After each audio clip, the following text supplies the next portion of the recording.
Hello everyone, welcome back on Dangi academy. So thumbnail में आप लोग देख ही चुके हैं कि हम यहाँ किस टॉपिक पे बात करने वाले हैं। जनरली एम्स और पैरामेडिकल कोर्सेज के बारे में कि इनमें कौन सी एग्जाम्स होती है, कौन कौन से स्टूडेंट्स हैं, कौन कौन से स्टूडेंट्स मतलब किस सब्जेक्ट वाले स्टूडेंट्स इसको दे सकते हैं जो एलिजिबल हैं।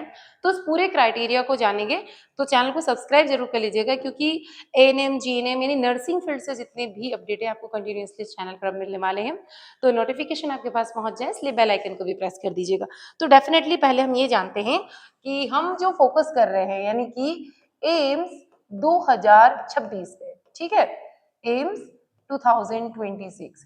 अब इसमें हमें एडमिशन लेना है जो बच्चे एम्स की प्रिपरेशन कर रहे हैं या पैरामेडिकल के कोर्सेज की। तो कौन कौन से कोर्सेज होते हैं पहले इसको जान लेते हैं। तो इसके अंदर अगर आप एम्स के थ्रू जाना चाहते हैं बीएससी नर्सिंग कोर्स में, किसमें जाना चाहते हैं, बीएससी नर्सिंग में जाना चाहते हैं, या फिर आप जाना चाहते हैं यहाँ पर पैरामेडिकल कोर्सेज में, किसमें, पैरामेडिकल में। तो इसकी लिस्ट देखेंगे कि कैसे आप जा सकते हैं। तो पैरामेडिकल कोर्सेज भी हिंदी मीडियम इंग्लिश मीडियम दोनों में ही होते हैं, यानी कि जब आप पेपर देंगे, एंट्रेंस एग्जाम देंगे, तो दोनों ही जो हैं वो इंग्लिश मीडियम और हिंदी मीडियम दोनों में ही आपको देखने को मिल जाएंगे। तो जो बीएससी नर्सिंग है आप चाहे कहीं से भी करें, ये जो कोर्स है ये आपको पता होगा 4 साल का कोर्स है। कितने साल का है, 4 साल का कोर्स है। अब इस कोर्स के लिए अब अपने को बीएससी नर्सिंग अगर आप एम्स के थ्रू जाना चाहते हैं तो देखो बेटा, इसमें बॉयज के लिए तो बिल्कुल है ही नहीं। यदि आप बॉयज लोग इस वीडियो को इस उम्मीद से देखने आए हैं कि हम एम्स में जाएंगे तो नहीं जा पाएंगे। अब बीएससी नर्सिंग सिर्फ और सिर्फ किन के लिए है, सिर्फ और सिर्फ गर्ल्स के लिए, ठीक है। लेकिन अगर मैं वही बात करूं यहाँ पर, जैसे कि कुछ कोर्सेज होते हैं, बीएमएलटी होता है, बीपीटी होता है ना, ये जो ओटी होते हैं, ये जो कोर्सेज होते हैं ना, ये दोनों के लिए होते हैं। किस किस के लिए होते हैं, बॉयज भी एलिजिबल है एज वेल एज यहाँ पर गर्ल्स भी एलिजिबल है, मतलब दोनों ही कैटेगरी आप यहाँ पर दे सकते हैं। अब अगर यहाँ बात करें कि आप किस स्ट्रीम से हैं, आपका सब्जेक्ट क्या था 12th में, तो आपका सब्जेक्ट यहाँ पे सिर्फ और सिर्फ बायो होना चाहिए। क्या होना चाहिए, बायो। लेकिन यहाँ पे जैसे कि इसके अलावा और बी फार्मा, डी फार्मा होते हैं ना, बी फार्मा, तो इसमें मैथ्स कुछ कुछ कोर्सेज में, सभी कोर्सेज में ऑलमोस्ट तो बायो वाले ही एलिजिबल है, बायो वाले हैं। और कुछ ऐसे केसेस हैं जिसके अंदर मैथ्स वाले स्टूडेंट भी एलिजिबल होते हैं, मैथ्स वाले भी एलिजिबल होते हैं। अब जब एंट्रेंस एग्जाम की हम बात करें यहाँ पर, अब ये कौन कौन दे सकते हैं, तो एक तो 12th पास आउट वाले दे सकते हैं और इसके साथ साथ 12th अपीयर वाले भी इस एग्जाम को दे सकते हैं, मतलब एलिजिबल हो जाएंगे। अब अगर मैं वहां यहाँ पर भी बात करूँ तो सेम क्राइटेरिया है, 12th पास एज वेल एज यहाँ पर अगर आप 12th अपीयरिंग स्टूडेंट हैं तो you are eligible for AIIMS और पैरामेडिकल, बोथ के लिए आप एलिजिबल हो जाएंगे। इसमें कौन कौन बच्चा दे सकता है, इंडिया का वो कहीं का भी, ऑल इंडिया, ठीक है, इंडिया में से वो कहीं का भी हो, दोनों के दोनों में ही, दोनों स्ट्रीम में आप एलिजिबल है। एज लिमिट की बात करें तो एज लिमिट मिनिमम कितनी होनी चाहिए, मिनिमम एज लिमिट होनी चाहिए 17 ईयर्स। कितनी होनी चाहिए, 17 ईयर्स। यहाँ पर भी अगर बात करें तो जो मिनिमम एज लिमिट का क्राइटेरिया है वो क्या है, 17 है। लेकिन 17 से अगर आप 45 तक भी हैं तो भी आप एलिजिबल हैं। और वहाँ यहाँ पर मैक्सिमम एज की बात करें तो ये 35 तक है, इससे ज्यादा वाले बच्चे इसमें एलिजिबल नहीं होते हैं। फिर अब पढ़ेगा, फिर क्या जॉब करेगा, 40 तक तो पढ़ाई करेगा, ठीक है। तो आप चाहो तो इनको नोट भी कर सकते हो। तो यहाँ पर डिफरेंस क्या है कि बीएससी नर्सिंग अगर आप एम्स के थ्रू करना चाहते हैं तो 4 ईयर की डिग्री है, सिर्फ गर्ल्स एलिजिबल है, सिर्फ बायो सब्जेक्ट्स वाली, 12th पास आउट या 12th अपेयरिंग होना चाहिए, इंडिया के कहीं से भी हो वो कर सकते हैं।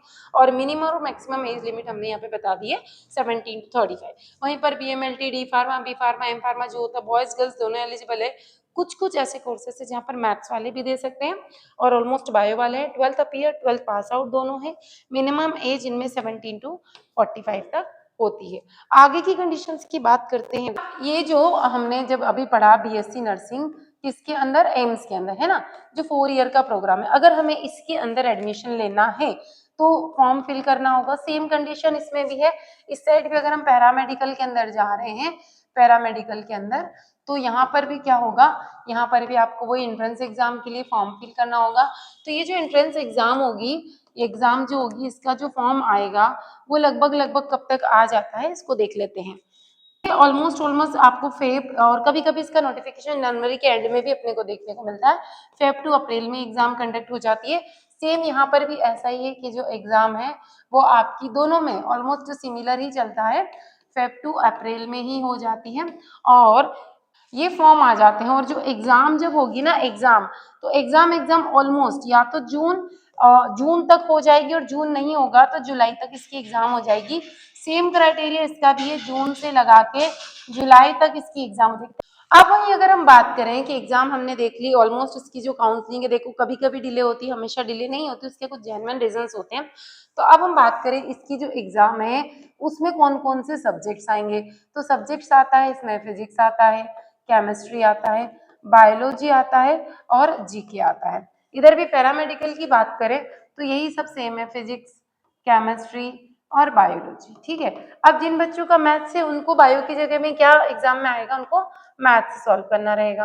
तो अगर हम एमसीक्यू की बात करें यहाँ पर, एमसीक्यू लेवल का आएगा 30 क्वेश्चन फिजिक्स के, 30 क्वेश्चन केमिस्ट्री के, 30 क्वेश्चन आपके बायो के रहेंगे और 10 क्वेश्चन जीके। यहाँ पर अगर बात करें तो 30 क्वेश्चन फिजिक्स के, 30 क्वेश्चन केमिस्ट्री के, 30 क्वेश्चन बायो के रहेंगे। ठीक है। टोटल कितने क्वेश्चन हो गए यहाँ पे, टोटल जो होते हैं 100 क्वेश्चन हो गए, टोटल 90 क्वेश्चन हो गए।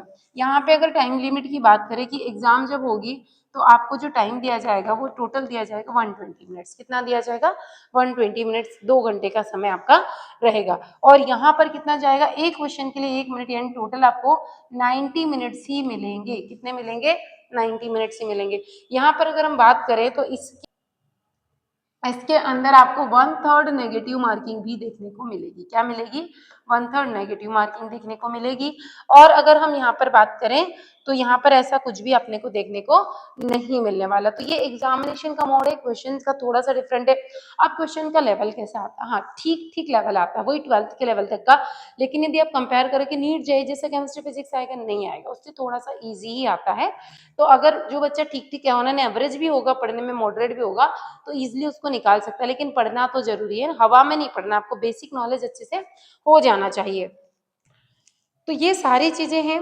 अगर आप लोगों को ये लगता है, जिन लोगों की बीएससी नर्सिंग हो चुकी है, कि इसके बाद हमें कहाँ कहाँ पे जॉब मिल सकती है, तो आप कमेंट कीजिएगा, मैं एक सेपरेट वीडियो उसके लिए बना दूंगी कि कहाँ कहाँ अपॉर्चुनिटीज है, कौन कौन से डॉक्यूमेंट्स आपको रेडी रखने हैं, इन सब के लिए एक शॉर्ट वीडियो मैं आप लोगों के लिए डेफिनेटली क्रिएट कर दूंगी। तो यदि आप 2026 की प्रिपरेशन कर रहे हैं तो जो दांगी अकेडमी पर आपको सिर्फ और सिर्फ 899 में पूरा कोर्स मिल जाएगा, बीएससी नर्सिंग की प्रिपरेशन के लिए, एएनएम की प्रिपरेशन के लिए, जीएनएम की प्रिपरेशन के लिए।